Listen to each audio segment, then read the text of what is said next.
अंधेरे की गहरी चादर ने गलवान घाटी को अपने आगोश में ले रखा था। चांदनी बर्फ से ढकी पहाड़ियों पर गिर रही थी और ठंडी हवाएं जैसे सैनिकों के कानों में मातृभूमि की पुकार को फुसफुसा रही थी। कप्तान आर्यन सिंह खामोश खड़े अपने देश की सीमा को निहार रहे थे। हर सिपाही की आंखों में एक आग जल रही थी, वह आग जो देश की सेवा करने वाले हर जवान के दिल में जलती है। यह उनकी जमीन है, उनका देश, और वह अपने वतन पर एक खरोंच भी बर्दाश्त नहीं कर सकते थे। जवान लांस नायक विवेक ठाकुर अपने साथी के पास बैठकर अपने घर की बात कर रहे थे। वह अपनी बेटी का नाम लेते हुए हंसते हुए बोले, आर्या को जब मैं ये बर्फीली चोटियां दिखाऊंगा तो कहूंगा, बेटा, ये वो जगह है जहां तुम्हारे पापा ने देश के लिए खड़े होकर दुश्मन को रोका था। तभी वायरलेस से आवाज आई, चीनी सेना आगे बढ़ रही है। कप्तान आर्यन ने अपने जवानों को सतर्क किया। उन्होंने सबकी आंखों में देखा, कोई डर नहीं था, सिर्फ एक ही जज्बा था, देश की मिट्टी की रक्षा। आर्यन ने कहा, आज ये लड़ाई सिर्फ हमारी नहीं, हमारी आने वाली पीढ़ियों की है। हमारे घर परिवार, हमारे बच्चों का भविष्य हमारी आज की हिम्मत पर निर्भर है।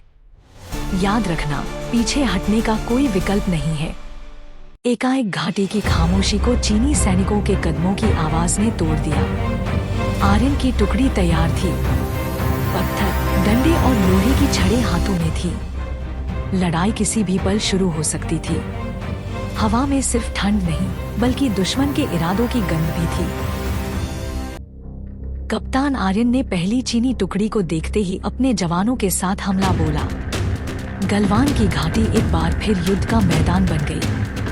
हर झटके, हर चोट के बावजूद भारतीय जवान पीछे नहीं हटे। विवेक ठाकुर ने अपने घायल शरीर से भी दुश्मनों पर प्रहार किया। एक हाथ में अपनी बेटी की तस्वीर छिपाए हुए उन्होंने आखिरी सांस तक लड़ाई लड़ी। उन्होंने अपने साथियों से कहा था, मैं यहाँ अपनी बेटी के भविष्य के लिए हूँ और कोई इसे छीन नहीं सकता।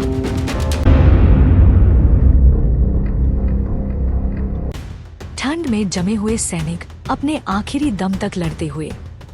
बर्फ पर खून की बूंदें गिर रही थी, लेकिन हर बूंद में देश के प्रति प्रेम झलक रहा था। कप्तान आर्यन के चेहरे पर एक दृढ़ संकल्प था।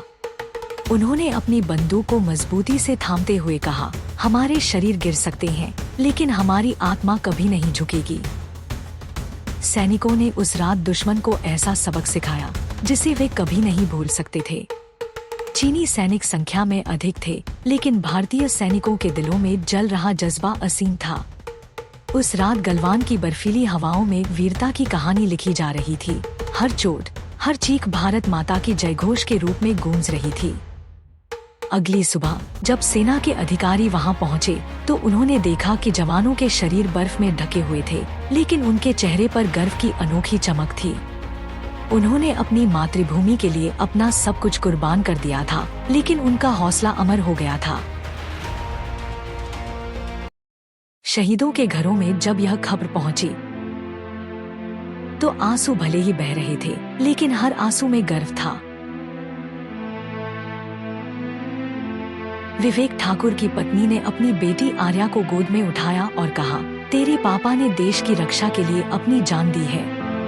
तू हमेशा गर्व से कहेगी कि तू एक शहीद की बेटी है।